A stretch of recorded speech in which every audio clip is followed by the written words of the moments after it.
Hello student, आपने पिछले lecture में आउटब्रीडिंग डिवाइस पढ़ा था। आउटब्रीडिंग डिवाइस क्या होती है, क्यों जरूरी होती है, ये आपको पता है। सेल्फ पॉलिनेशन या ऑटोगेमी को रोकने के लिए, अवॉइड करने के लिए आउटब्रीडिंग डिवाइस होती है। क्योंकि सेल्फ पॉलिनेशन के द्वारा क्या होता है, इनब्रीडिंग डिप्रेशन होता है। इनब्रीडिंग डिप्रेशन में क्या होता है, इनब्रीडिंग डिप्रेशन में रिसेसिव जो जीन होते हैं वो एक्टिवेट होकर एक्सप्रेस करते हैं, जिसके कारण जो पौधे या प्लांट्स की जो कमियां होती हैं या करेक्टर्स जो होते हैं, अनडिजायरेबल करेक्टर, वो एक्सप्रेस होते हैं, जिसकी वजह से इनब्रीडिंग डिप्रेशन उस कमियां जो होती हैं जैसे फ्लावर, फ्रूट, ये सब चीज क्या होती हैं, टाइम से पहले ही फॉल होने जाना, गिर जाना, और बोल सकते हैं टाइम से पहले या फ्रूट एंड फ्लावर डेवलप ना होना, ये सब क्या है, इनब्रीडिंग डिप्रेशन में कुछ कमियां आने लगती हैं, ठीक है ना, प्लांट्स में। इसके बाद आउटब्रीडिंग डिवाइस जो पढ़ी थी वो 4 टाइप से पढ़ी थी। कौन कौन सी हम यूज करते हैं, मतलब प्लांट्स जो होते हैं कौन कौन सी यूज करते हैं outbreeding device. Dichogamy, declining, self incompatibility, या बोल सकते हैं सेल्फ स्टेरिलिटी, और बोल सकते हैं हेटेरोस्टाइली। ये कुछ क्या थी, आउटब्रीडिंग डिवाइस थी, जिसके कारण प्लांट्स जो होते हैं वो सेल्फ पॉलिनेशन को अवॉइड करते हैं और किसको इनकरेज करते हैं, क्रॉस पॉलिनेशन, जिसकी वजह से आउटब्रीडिंग डिवाइस जो होती है इसमें हेल्प करती है, जिसके कारण वेरिएशन और इवोल्यूशन देखने को मिलता है और अच्छे करेक्टर्स डेवलप होते हैं जो इन्वायरमेंट के अकॉर्डिंग या बोल सकते हैं नेचर के अकॉर्डिंग डेवलप होते हैं, जिससे सर्वाइव करने में आसानी होती है। क्लियर, इवोल्यूशन होता है। अब बात करते हैं पोलन पिस्टल इंटरैक्शन की। पोलन पिस्टल नाम से पता चल रहा है, पोलन मतलब पोलन ग्रेन्स, क्या, पोलन ग्रेन्स, पिस्टल और इंटरैक्शन, उन दोनों के बीच की परस्पर क्रिया क्या होती है। अगर पोलन मेल रिप्रोडक्टिव ऑर्गन मतलब कि एंथर से रिलीज होता है, पिस्टल आप जानते ही हो female reproductive organ of the flower, सबसे ऊपर स्टिग्मा होता है। तो बात करते हैं हम कहां से लेके, डिपोजिशन ऑफ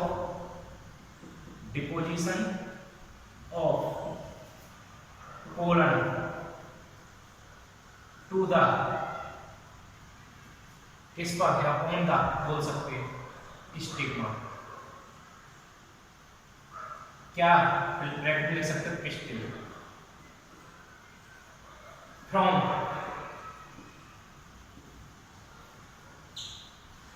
डिपोजिशन पोलन, किसका, पोलन ग्रैंस का, कहां पर, स्टिग्मा, वहां से शुरुआत होती है, और टेल एंड कहां पर, पोलन टू रिच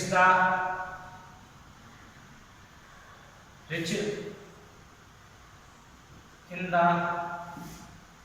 ओव्यूल, यहां तक की प्रक्रिया deposition of pollen grains, stigma पर पोलन ग्रेन्स जो होते हैं डिपोजिट हो जाते हैं, उससे लेके पोलन ट्यूब जो होती है उसका ओव्यूल तक पहुंचना, ये बीच की जो प्रक्रिया होती है उसे पोलन पिस्टल इंटरैक्शन कहते हैं। बात करते हैं, देखो आपके पास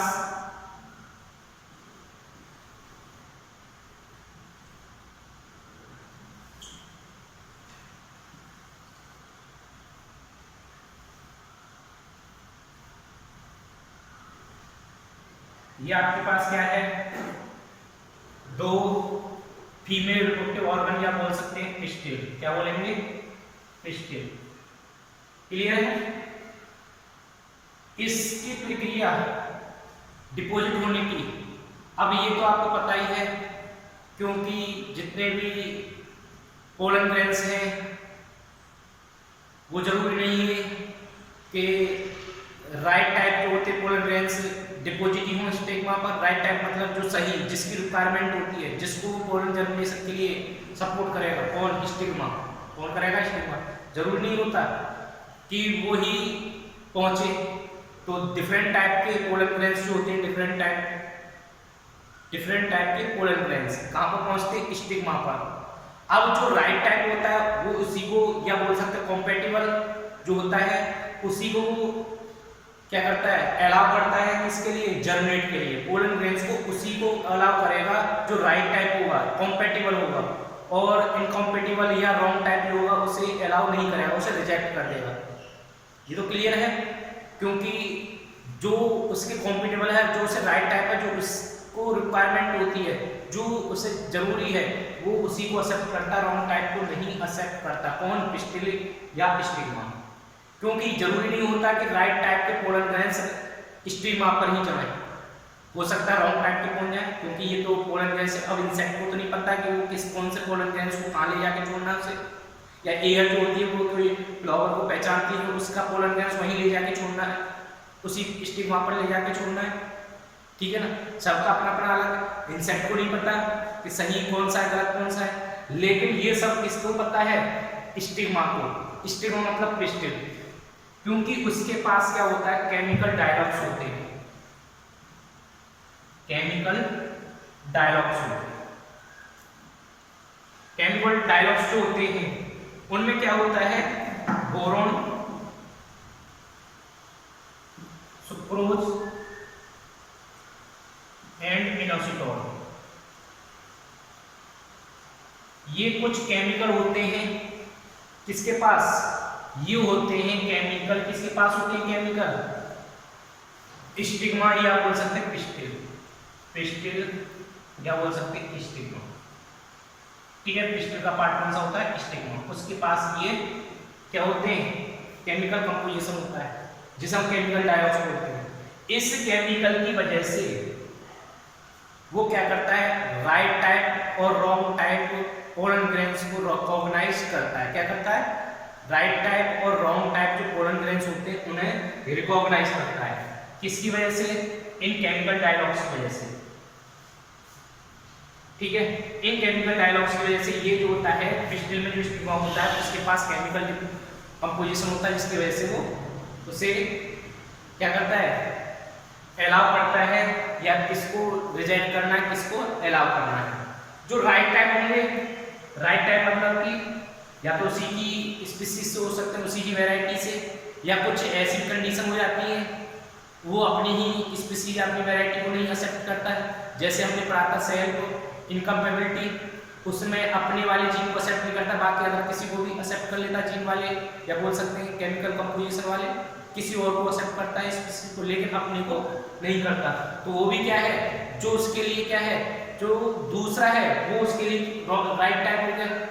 कोई दूसरा क्या होता है, सेल्फ इनकम्पेबिलिटी वाला किसी दूसरी स्पीसीज का, किस पर, स्टिग्मा पर आना, पोलन ग्रेन्स का, वो उसके लिए राइट टाइप हो गया। मतलब कि जो रिक्वायरमेंट है स्टिग्मा की, वो उसी के अकॉर्डिंग जो पोलन ग्रेन्स आता है वो राइट टाइप होता है, और जो उसके अकॉर्डिंग नहीं होता वो रॉन्ग टाइप होता है, या तो अपनी वैरायटी से सही या किसी और से सही। क्योंकि मैंने आपको बता दिया सेम वैरायटी वाला, मैंने बता दिया था कि सेम वैरायटी में तो हम कॉमन देख लेते हैं, कोई दिक्कत नहीं है, क्योंकि केमिकल कंपोजिशन अपने जैसा। लेकिन कभी कभी कुछ ऐसे भी फ्लावर्स होते हैं उनका जो पिस्टिल होता है वो क्या करते हैं, अदर वैरायटी वाले के पोलन ग्रेन्सों से एक्सेप्ट करता है। ये हमने पढ़ा था आउटब्रीडिंग डिवाइस में, इनकम्पेबिलिटी में, सेल्फ इनकम्पेबिलिटी में, ठीक है, स्टेरिलिटी में। तो इस तरीके से दो पोलन ग्रेन्स आ गए इसके पास। अब हम देखते हैं पोलन पिस्टिल इंटरेक्शन होता कैसे है, क्लियर है ना। ये तो रहा राइट टाइप और ये रहा रॉन्ग टाइप।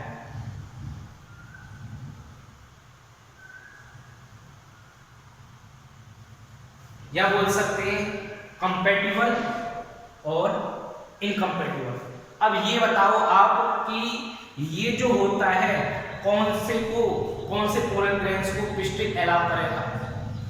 सिंपल सी बात है, राइट टाइप को अलाउ करेगा और रॉन्ग टाइप को नहीं करेगा। Is that clear? इसको नहीं करेगा क्योंकि वो केमिकल डायलॉग्स जो होते हैं वो क्या करते हैं, वो पहचान लेते हैं कि ये हमारे कुछ ब्रीड से है या हमारी वैरायटी से है या हमारी से नहीं, हमें अपने की जरूरत नहीं, किसी और की वैरायटी वाला ही जरूरत है हमें, तो वो उसके लिए राइट टाइप हो गया। मतलब कोई सा भी राइट टाइप, मतलब कि जिसकी रिक्वायरमेंट पिस्टल या स्टिग्मा होती है वही जो आता है वही राइट टाइप होता है, जिसकी रिक्वायरमेंट होती है पोलन ग्रेन्स की। क्लियर? अब इसमें आपने पता चल गया राइट टाइप जो होता है ग्रो करेगा, जनरेट करेगा पोलन ग्रेन। अब इसमें दो कंडीशन पड़ी थी आपने, 2 सेल स्टेज एंजियोस्पर्म और 3 सेल स्टेज एंजियोस्पर्म। एंजियोस्पर्म आपने 2 टाइप्स के पढ़े थे। कब पढ़े थे? पोलन ग्रेन्स जब पढ़ा था उसमें, 2 सेल और 3 सेल। 2 सेल में क्या होता है, 1 वेजिटेटिव सेल होती है, 1 जनरेटिव सेल होती है। कब वो देखने में मिलती है? ड्यूरिंग जब क्या होता है, रिलीज होता है। कहां से? एंथर से। एंथर से जब 2 सेल स्टेज एंजियोस्पर्म होते हैं, ये कितने 60% में देखे जाते हैं। किसमें देखे जाते हैं? 60% में। 2 सेल स्टेज वाले पोलन ग्रेन्स, उसमें एक वेजिटेटिव सेल होती है, जनरेटिव सेल होती है। जब वेजिटेटिव जनरेटिव सेल जो देखी जाती है वो ड्यूरिंग जब एंथर जो होता है डेhiscence होता है, शेडिंग होती है किसकी? पोलन ग्रेन्स की। ठीक है, झटके एंथर से। तो उस कंडीशन में आपको मैं कैसी स्टेज देखती है? 2 सेल स्टेज। 2 सेल स्टेज मतलब पोलन ग्रेन्स में हमको यही दो चीज दिखाई देगी। ठीक है ना? अब एक हमें कंडीशन पता चलती है 3 सेल स्टेज। 3 सेल स्टेज में हमने क्या पढ़ा था? 3 सेल स्टेज में पढ़ा था, एक वेजिटेटिव सेल पढ़ी थी और एक मेल गैमेट्स में आपने पढ़ा था, वो सॉरी एक जनरेटिव सेल में आपने उसमें मियोसिस डिवीजन देखा था। कौन सा? Sorry mitosis. कौन सा देखा था? माइटोसिस। उसमें बने थे 2 मेल गैमेट्स। तो 2 ये हो गए और इसमें डिवीजन हो गया जेनेटिव सेल में, और एक ये तो हो गया 2, ये खत्म हो गया, और एक ये जो कितनी कंडीशन आ गई? 3 सेल स्टेज। क्या आ गई? 3 सेल स्टेज। ये देखने में मिलती है 40% एंजियोस्पर्म। क्लियर है? 3 सेल स्टेज जो होती है जिसमें एक वेजिटेटिव सेल होती है और जनरेटिव सेल जो होती है उसमें माइटोसिस डिवीजन हो जाता है, जिससे 2 मेल गैमेट्स बनते हैं। तो 2 और 1 प्लस मिला के हो जाते हैं 3 सेल स्टेज। इधर जो 1 जनरेटिव सेल, एक जनरेटिव सेल, इसमें माइटोसिस डिवीजन नहीं होता। कब? During the release of anther. ठीक है ना? एंथर के टाइम में इसमें नहीं देखने को मिलता 3 सेल स्टेज। इसमें जो एंथर से जो रिलीज होता है पोलन ग्रेन्स उस टाइम पर देखा जाता है 3 सेल स्टेज। ठीक है ना? कुछ में देखा जाता है 3 सेल स्टेज, कुछ में नहीं देखा जाता। और जिनमें नहीं देखा जाता उसमें जब पोलन ट्यूब ग्रो होती है राइट टाइप की, तो सबसे पहले ट्यूब न्यूक्लियस आता है जो वेजिटेटिव सेल का होता है। उसके बाद जो आएगा उसमें, जब हम किसकी बात कर रहे हैं? 2 सेल स्टेज की। जब ये पोलन ट्यूब ग्रो करेगी तो पोलन ट्यूब ग्रो करते टाइम इसमें जो जनरेटिव सेल है, कौन सी? Generative cell. इसमें पोलन ट्यूब के टाइम क्या होगा? पोलन ट्यूब जब ग्रो करेगी, पोलन ट्यूब जब ग्रो करेगी तो ग्रो के टाइम पर क्या होगा? या जर्मिनेट करेगी, जर्मिनेट करेगी। क्लियर है? जर्मिनेट करने टाइम पर क्या होगा? वो पोलन ग्रेन्स में कौन सा डिवीजन देखने को मिलेगा? पोलन ग्रेन्स की कौन सी सेल? Generative cell. कौन सी? Generative cell. जनरेटिव सेल में आपको माइटोसिस डिवीजन देखने को मिलेगा। कौन सा? माइटोसिस। जब माइटोसिस डिवीजन होगा तो उसमें बनेंगे 2 मेल गैमेट्स। कितने बनेंगे? 2 male gametes during the pollen tube germination. During the pollen tube germination 2 male gametes बन जाएंगे। किससे? जनरेटिव सेल से। किस एंजियोस्पर्म के? पोलन ग्रेन्स की 2 सेल स्टेज वाली। जब इसमें पोलन ट्यूब ग्रो करेगी और पोलन ट्यूब ग्रो करेगी तो सबसे पहले कहां आएगी? अब देखो इसके पास जो पोलन ट्यूब में जो ट्यूब न्यूक्लियस है, सबसे पहले क्यों चल रहा है वेजिटेटिव? क्योंकि ये जो होता है गाइड करता है। क्योंकि ये जो स्टिग्मा स्टाइल ओवरी में क्या होते हैं? केमिकल्स रिलीज होते हैं, इसको गाइड करने के लिए, पोलन ट्यूब को गाइड करने के लिए। और उस पोलन ट्यूब में जो ट्यूब न्यूक्लियस होता है वो रिकॉग्नाइज कर लेता है उस केमिकल को, कहां पर इसको मूव करना है। पोलन ट्यूब को कहां इसका टारगेट है, वहां जो होता है पोलन ट्यूब का जो क्या होता है उसमें कौन सा? Tube nucleus. कौन सा? Tube nucleus. याद रखना, ट्यूब न्यूक्लियस कहां से बनता है? वेजिटेटिव सेल से। इसके पास रिकॉग्नाइज एबिलिटी होती है किसको? केमिकल को। किस लिए? जो गाइड करते हैं केमिकल, इसको क्या पता कहाँ जाना है, वो गाइड करते करते ट्यूब न्यूक्लियस के पास एबिलिटी होती है रिकॉग्नाइज की, वो सीधा कहाँ जाता है, ओवरी में आ जाता है। ठीक है, अब जैसे जैसे चलता चलेगा ओवरी में क्या देखने को मिलेगा आपको, ओव्यूल देखने को मिलेगा। क्या देखने को मिलेगा, ओव्यूल। क्लियर है, ओव्यूल में आपको पता है क्या देखने को मिलती है, ओव्यूल में होता है माइक्रोपाइल एंड। क्या देखने को मिलता है, माइक्रोपाइल एंड। ठीक है, कौन सा, माइक्रोपाइल रीजन बोल सकते हैं ना, माइक्रोपाइल रीजन में पहुंचेगा। अब जैसे जैसे ग्रो करता है वैसे वैसे ट्यूब न्यूक्लियस जो होता है ना नीचे की तरफ आते हैं, वैसे वैसे डीजेनरेट होता हुआ चलता है। कैसे, डीजेनरेट होता हुआ चलता है। अब ये पोलर ट्यूब नीचे आ गई, आगे नीचे कहां पर आ गई, ओवरी में। ओवरी के बाद कहां पहुंची, ओव्यूल में। ओव्यूल में क्या देखा, माइक्रोपाइल रीजन, जहां पर इंटीगुमेंट रीजन क्या होता है, एब्सेंट या इंटीगुमेंट लेयर एब्सेंट होती है। वो जो रीजन होता है उसे माइक्रोपाइल बोलते हैं। क्या बोलते हैं, माइक्रोपाइल, जो एक पोर की फॉर्म में दिखाई देता है। उस माइक्रोपाइल से होते हुए क्या होता है, वो पोलन ट्यूब कहां, ओव्यूल में पहुंच जाती है।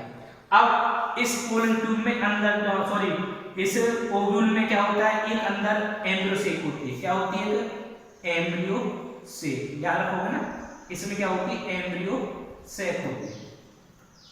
एम्ब्रियो सेक जो होती है वो उसके पास गाइड करने के लिए सिनर्जिड सेल होती है।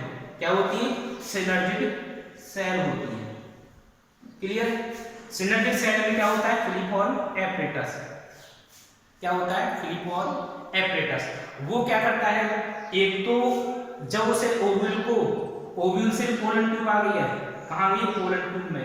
पोलन ट्यूब कहां गई, ओव्यूल में। अब उस ओव्यूल में जो पोलन ट्यूब आ गई है उसको गाइड करने के लिए वो एक सिनर्जिड जो होगा केमिकल रिलीज करेगा। क्या करेगा, केमिकल रिलीज। ओव्यूल से कहां पर, एम्ब्रियो सेक में अट्रैक्ट करने के लिए ये जो होगा साइनर्जिड या सिनर्जिड जो होता है, ये फिलिफॉर्म एपरेटस की हेल्प से क्या करेगा, केमिकल रिलीज करेगा। और केमिकल रिलीज करेगा तो उससे पता चलेगा कि इसको कहां जाना है। माइक्रोपाइल बोल सकते हैं एम्ब्रियो सेक कहां है, कहां से उसे एंटर करना है। तो कैसे पता चलेगा, जो सिनर्जिड जो होती है उसमें जो फिलिफॉर्म एपरेटस सेल होती है वो गाइड करती है किसको, पोलन ट्यूब को। कहां, कैसे गाइड करती है, केमिकल रिलीज करती है। और जब केमिकल रिलीज करती है तो ये डीजेनरेट हो जाती है। तो एक तो पहले डीजेनरेट हो गई, अब दूसरी से होते हुए वो फिर दोबारा जो अंदर होके जाएगी वो गाइड करेगी। दूसरा सिनर्जिड उसको गाइड, उसके अंदर से होते हुए जाएगा, वो गाइड करेगा। तो ये पहुंचेगा कहां पर, दूसरे सिनर्जिड में होते हुए जा रहा है। एक तो पहले ही डीजेनरेट हो गया, एक तो पहले ही डीजेनरेट हो गया, अब दूसरे से क्या होगा, वो निकलेगा, दूसरे सिनर्जिड से होते हुए निकलेगा। अब इस समय जो एक होगा क्या निकलेगा, एक तो होगा हमारे पास क्या, एक्सेल जो सिनर्जिड से होगी। एक तो मेल गैमेट्स एक सेल के साथ फर्टिलाइज कर जाएगा और फ्यूज हो जाएगा, एक कर जाएगा पोलर न्यूक्लियस के साथ। किसके साथ, पोलर न्यूक्लियस के साथ। इस तरीके से क्या होता है, एक मेल गैमेट्स एक्सेल के साथ और एक मेल गैमेट्स किसके साथ, पोलर न्यूक्लियस के साथ। इस तरीके से क्या होता है, क्या देखने को मिलता है हमें, इस तरीके से पोलर क्रिस्टल इंटरैक्शन देखने को मिलता है। क्लियर हुआ, पोलर क्रिस्टल इंटरैक्शन क्या होता है, राइट टाइप के पोलन ग्रेन्स हैं उनको स्टिग्मा या पिस्टिल जो होती है अलाउ करती है, रॉन्ग टाइप को क्या करती है, वो रिजेक्ट कर देती है। क्योंकि उसके केमिकल कंपोजिशन को जान के पोलन ग्रेन्स के वो पता कर लेती है, क्या कर लेती है, केमिकल कंपोजिशन को जान के रॉन्ग टाइप को वो रिजेक्ट कर देती है। जो राइट टाइप होता है उसे जर्मेंट के लिए न्यूक्लियस या नरिशमेंट प्रोवाइड कर देती है। कौन, स्टिग्मा, जिसकी वजह से वो पोलन ट्यूब ग्रो करता है। ये मैंने आपको बता दिया, जो टू सेल स्टेज होती है वहां तो आपको देखने को मिलेगा पोलन ट्यूब में जेनेटिक सेल का क्या देखने को मिलेगा, माइटोसिस डिवीजन, जिससे मेल गैमेट्स बनेंगे। और थ्री सेल स्टेज में पहले से ही two male gametes pollen grains में बने हुए आते हैं, उसमें कोई प्रॉब्लम नहीं होती।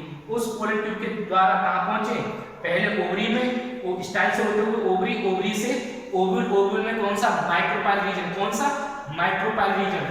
माइक्रोपाइल रीजन से किसके, ओव्यूल के कहां पहुंचा, एम्ब्रियो सेक। अब एम्ब्रियो सेक क्या करेगी, माइक्रोपाइल रीजन में वो क्या करेगी, सिनर्जिड को या फिलिफॉर्म एपरेटस से केमिकल रिलीज होंगे, वो क्या करेगी, उसको क्या करेगी, गाइड करेगी कि कहां उसको पोलन ट्यूब को आना है।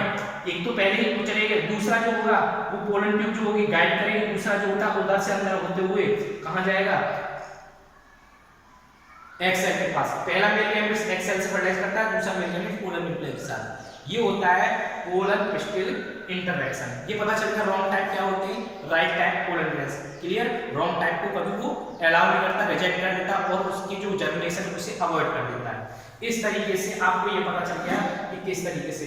और इसके बाद नेक्स्ट टॉपिक आता है आर्टिफिशियल हाइब्रिडाइजेशन। क्या आता है? Artificial hybridisation. आर्टिफिशियल हाइब्रिडाइजेशन क्या होता है देखते हैं।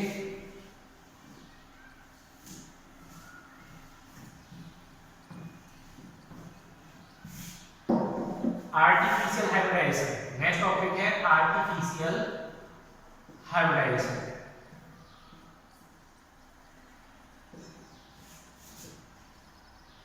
ठीक है, हाइब्रिडाइजेशन क्या होता है? आर्टिफिशियल मतलब कि ह्यूमन बाय ह्यूमन या मेड बाय ह्यूमन। हाइब्रिडाइजेशन मतलब हाइब्रिड बनाना, क्रॉस कराना different varieties.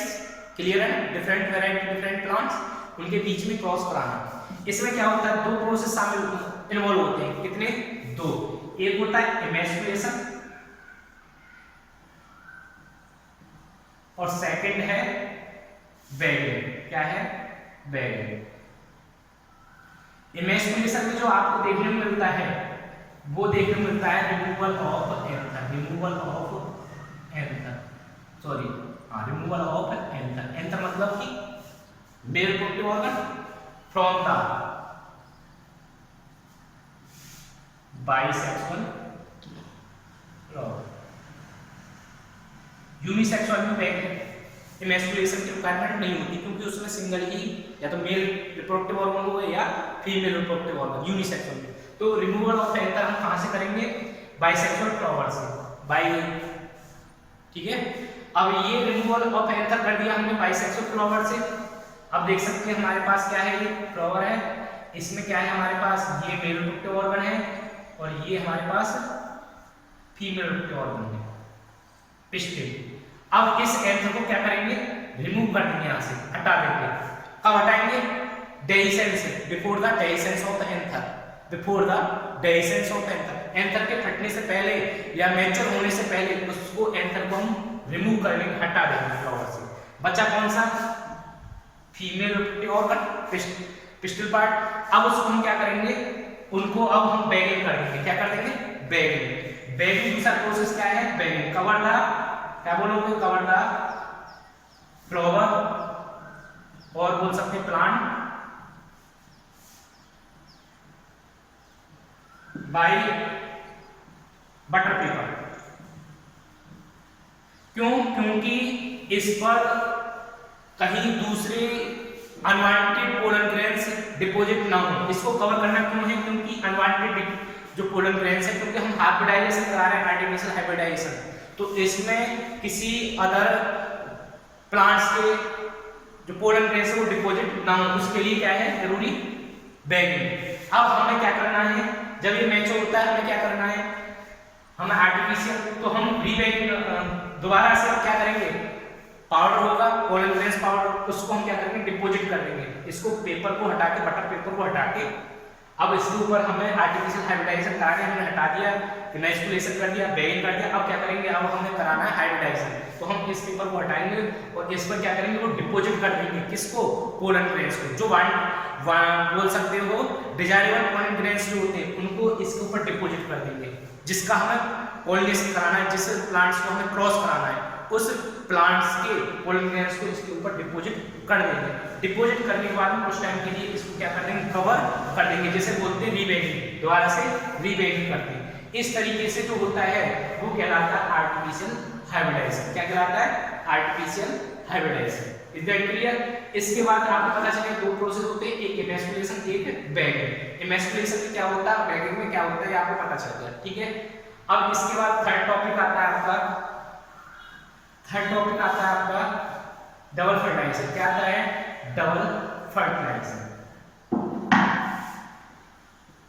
Double fertilization. Double fertilization में क्या होता है? डबल फर्टिलाइजेशन में आपको देखने को मिलेगा, क्या देखने को मिलेगा? एक सिलिकॉन देखने को मिलेगा और दूसरा आपको देखने को मिलेगा ट्रिपल फ्यूजन। ट्रिपल फ्यूजन, ठीक है। ये दो प्रोसेस जो कंप्लीट होते हैं उनको हम डबल फर्टिलाइजेशन कहते हैं। अब बात करते हैं सबसे पहले सिंगानी की। सिंगेनी में क्या देखने को मिलता है? सिंगेनी में हमें देखने को मिलता है, क्या देखने को मिलता है? एक्स सेल होती है, उसके साथ मेल गैमेट्स होता है। क्या होता है? Male gametes. जब ये दोनों फ्यूज होते हैं, क्या होते हैं? फ्यूज। उस प्रोसेस को हम सिंगेनी बोलते हैं, फर्टिलाइजेशन कहते हैं। इसमें क्या बनता है? जायगोट बनता है। क्या बनता है? जायगोट बनता है, ठीक है। क्या बनेगा? जायगोट। और बाद में चलते हुए जायगोट क्या बन जाता है? एम्ब्रियो बन जाता है। क्या बन जाता है? एम्ब्रियो। क्लियर है? अब दूसरा प्रोसेस हमें क्या बनता है? Triple fusion. Triple fusion. Triple fusion में पोलर न्यूक्लियाई होते हैं, आप जानते हो एम्ब्रियो शेप में होते नहीं होते। इन पोलर न्यूक्लियाई जो होते हैं जब वो फ्यूज फॉर्म में आ जाता है तो बन जाता है सेकेंडरी न्यूक्लियस। क्या बन जाता है? Secondary nucleus.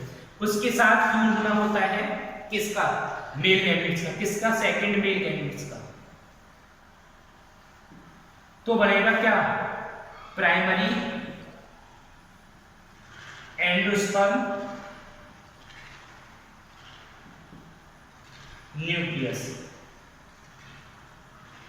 जो सेंट्रल सेल में जो प्राइमरी एंडोस्पर्म न्यूक्लियस बन जाएगा और वो सेंट्रल सेल जो होती है बाद में डेवलप होकर क्या बन जाएगी? एंडोस्पर्म। क्योंकि सेंट्रल सेल में ही पोलर न्यूक्लियाई होते हैं या सेकंड न्यूक्लियस होता है, वो प्राइमरी एंडोस्पर्म बनता है। वहां पर जब क्या हो जाता है? मेल गैमेट्स फ्यूज हो जाता है तो उस प्राइमरी एंडोस्पर्म जो न्यूक्लियस जो होता है बाद में चल के क्या बन जाता है? एंडोस्पर्म बन जाता है।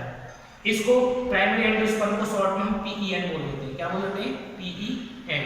इसको हम ट्रिपल फ्यूजन बोलते हैं क्योंकि पहला फ्यूजन जो होता है जो दो पोलर न्यूक्लियाई होते हैं, ठीक है, वो फ्यूज हो जाते हैं। एक फ्यूजन वो हो गया, फिर उसके बाद एक फ्यूजन यहाँ हो गया, एक फ्यूजन ये हो गया। तो ये जो होता है एक फ्यूजन यहाँ हो गया एक्सेल, एक पोलर न्यूक्लियाई का और एक ये किसका? Polar nuclei plus male gametes का। इस तरीके से ट्रिपल फ्यूजन हो जाते हैं। इसमें देखते हैं अगर एक्सेल की बात की जाती है ये भी हैप्लॉइड होती है, मेल गैमेट्स ये भी हैप्लॉइड होता है, जायगोट जो बनता है वो क्या होता है? डिप्लॉइड होता है। क्लियर है? अगर पोलर न्यूक्लियाई की बात करें ये कैसा होता है? डिप्लॉइड। क्यों? क्योंकि इसमें दो न्यूक्लियस क्या करते हैं? फ्यूज होते हैं, ठीक है, जिससे हम बोल देते हैं सेकेंडरी न्यूक्लियस क्या होता है? डिप्लॉइड होता है। इसके बाद एक मेल गैमेट से ये कैसा है? हैप्लॉइड। तो एंडोस्पर्म कैसा बनेगा? ट्रिप्लॉइड। ट्रिप्लॉइड मतलब 3 है। याद रखना, zygote is diploid, endosperm is the triploid. अगर एक चीज बात करती है ये तो हो गया फ्यूजन। आप कहते हो सर कि सिनर्जिक का भी फंक्शन पता चल गया, वो कहां पर गाइड करने में polar to degenerate. Antipodal cell का क्या होता है? एंटीपोडल जो सेल होती है एम्ब्रियो शेप में, किसमें? एम्ब्रियो शेप में। एंटीपोडल जो सेल होती है वो क्या होती है? नरिशमेंट प्रोवाइड करती है एम्ब्रियो शेप को। उस टाइम पर वो नरिशमेंट प्रोवाइड करते टाइम डीजेनरेट हो जाती है। इस तरीके से ये होता है आपका डबल फर्टिलाइजेशन। एक ये और एक ट्रिपल फ्यूजन, इन दोनों को मिलाकर हम डबल फर्टिलाइजेशन बोल देते हैं। सिंगेनी में क्या होता है? ट्रिपल फ्यूजन में ये क्या होता है? ये हमको पता चल रहा है। Is that clear? ये हो गया आपका डबल फर्टिलाइजेशन। क्लियर? इससे आगे मैं एक वीडियो बनाऊंगा, उसमें आपको थ्योरी भी पता चल जाएगा क्या थ्योरी है इस double fertilization, sorry polar crystal interaction की क्या थ्योरी है एनसीईआरटी बेसिस पर, ठीक है। नेक्स्ट लेक्चर में ये पता चल जाएगा। ये आपका मैंने बता दिया कि पोलर क्रिस्टल इंटरेक्शन क्या होता है, आर्टिफिशियल हाइब्रिडाइजेशन क्या होता है, डबल फर्टिलाइजेशन। ये रहा आपका कंप्लीट टॉपिक। क्लियर?